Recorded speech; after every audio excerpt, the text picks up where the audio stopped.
હવે ગરમીની કરીએ હજુ 2 દિવસ આગ ઉગતી ગરમીનો સામનો કરવો પડશે।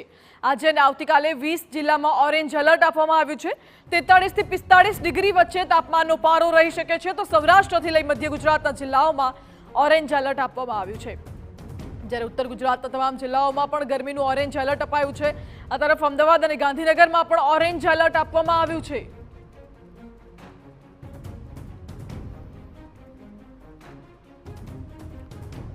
આપણે જણાવી દઈએ કે બનાસકાંઠા, સાબરકાંઠા, મહેસાણા, પાટણ, અમદાવાદ, ગાંધીનગર, સુરેન્દ્રનગર, વડોદરા આ તમામ વિસ્તારો છે કે જ્યાં ભારે ગરમી પડી શકે છે। ગુજરાતમાં ગરમીનો જાણે કે વિસ્ફોટ થયો હોય તે પ્રકારે ગામે ગામમાં ભારે ગરમી રહેશે।